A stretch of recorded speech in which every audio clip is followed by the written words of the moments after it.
मंत्रिपद दिलं, पण नंतर जी पक्षीय वाटा द्यायला पाहिजे होता ते दिलं नाही, म्हणून आमची त्यांची युती तुटलेली आहे. बाकी काय देखील विशेष नाही. हे कार्यकर्ते काय करतात, पक्ष वाढवण्यापेक्षा पक्ष रोखण्याचं काम करतात. का तर हा आला तर साहेब यावेळेस आपल्याला महाराष्ट्राचा अध्यक्ष दुसऱ्याला करा. कार्यकर्त्यांना काय सांगितलं की आपण कुठल्या पक्षावर, मोठ्या पक्षावर, सत्ताधारी पक्षावर टीका करण्यापेक्षा आपलं घर मजबूत आहे का पाहिलं पाहिजे. आणि महाराष्ट्रामध्ये 97,712 पोलिंग बूथ आहेत. त्या प्रत्येक पोलिंग बूथवर आपला किती कार्यकर्ता आहे. आपण काय करतो, एकमेकावर नुसतं मोठं बोलतो, तशी चर्चा न करता. म्हणून त्यांना भारतीय जनता पार्टीचं देखील एक्झाम्पल मी दिलं. सत्ता असो अगर नसो, ते लोक जशी वॉरियर सारखं काम करतात. म्हणजे काही चांगलं गुण आहे ते आपण घेतलं पाहिजे, नाहीतर नुसतं हवेतनं फिरायचं. म्हणून हे जे कार्यकर्ते आज 100-150 कार्यकर्ते आहेत, त्यांना मी सांगितलं की बाबा तुम्ही प्रत्येकाने 2-2 माणसं जोडा. पत्रकार प्रेसवाल्या जाऊन चर्चा करा, टीका करल. एखाद्या वकिलाकडे जावा, डॉक्टरकडे जावा, एखादा फिल्म सेटीतला हिरो असेल, हिरोईन असेल, त्यावर चर्चा करा. हे कार्यकर्ते काय करतात, पक्ष वाढवण्यापेक्षा पक्ष रोखण्याचं काम करतात. का तर हा आला तर साहेब यावेळेस आपल्याला महाराष्ट्राचा अध्यक्ष दुसऱ्याला करल. म्हणजे ही प्रवृत्ती ज्याच्यात असती तो पक्ष वाढत नाही आणि ते पक्ष मोठा होत नाही. म्हणून कार्यकर्त्यांना मी सांगितलं की प्रत्येक जिल्ह्यात, काल अकोल्याला परवा झाली, अकोल्यानंतर बुलढाण्याला माझी झाली पत्रकार परिषद, आणि कार्यकर्त्याचं प्रशिक्षण जिथं जाईल तिथं मी कार्यकर्ते असं एक हॉल घेतो, रेस्ट हाऊसवर घेत नाही.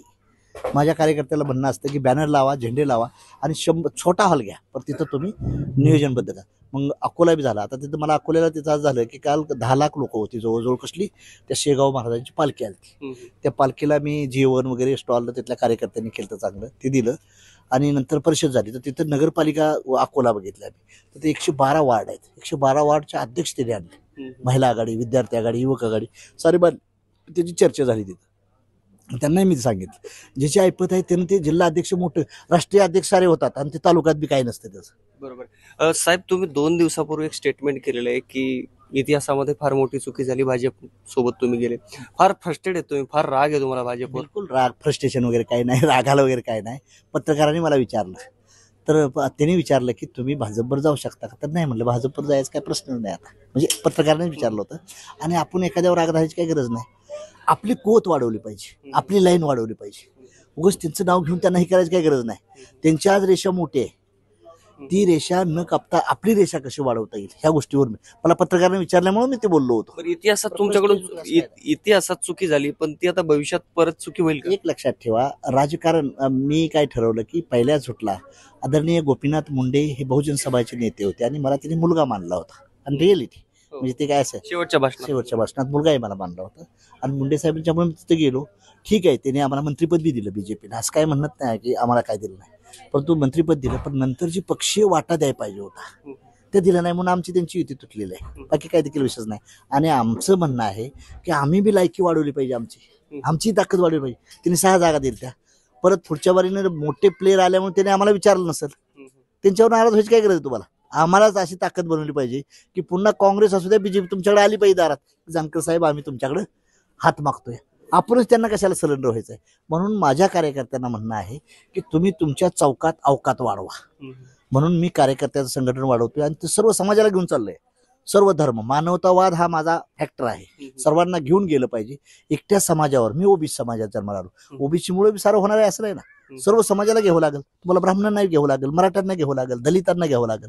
म्हणजे सर्व समाजाला घेऊन गेलो तर हा पक्ष बनल, अदरवाईज ते बनणार नाही. म्हणण्यासाठी आम्ही सर्व महात्मा फुले, शिवाजी महाराज, बाबासाहेब आंबेडकर सर्वांची नाव का घेतोय, तर त्यांचा विचारधारा. शाहू नसते तर आरक्षण आम्हाला मिळालं नसतं. पण आता आरक्षणाची अशी भावना झाली आहे की आरक्षण आता मागता येईल, सारं प्रायव्हेटायझेशन झाले.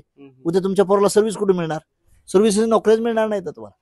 ह्या ग्लोबल लाईफमध्ये तुमचा आम्ही बघितलं की बाबा जातनिहाय जनगणना का मागत होतो आम्ही, तर आम्हाला कळलं पाहिजे की आमचे IAS किती, IPS किती, आम्हाला TV चॅनलचे प्रमुख किती, उद्योगपती किती. तर उद्योगपतीमध्ये आजही ओबीसीची 0 लोकसंख्या आहे. इंडस्ट्रियल सेक्टरमध्ये नाहीच हा समाज. मग आम्ही म्हणलं बाबा तुम्ही कुठल्या समाजाविरोधात नाही, आमची भागीदारी कुणी चोरलेली आहे, हा आमचा सवाल आहे. सोशल मीडियाच्या भाऊ गर्दीत विश्वासार्हतेने चकाकणारे नाव म्हणजे लेट्सअप मराठी.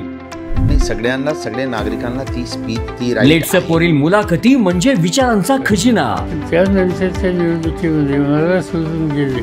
बातम्या केवळ वस्तुस्थिती सांगणाऱ्या, न प्रोपगंडा, फक्त जनतेचा अजेंडा. कि आने वाला कल जाने वाला है, जाने वाला कल आने वाला है. राजकारण, मनोरंजन असो की क्रीडा क्षेत्र, महाराष्ट्राची स्पंदने संवेदनशीलतेने टिपणारे माध्यम म्हणजे लेट्सअप मराठी. जगासोबत एक पाऊल पुढे राहण्यासाठी लेट्सअपचे ॲप, सोशल मीडिया आणि वेबसाईट सोबत कनेक्टेड रहा.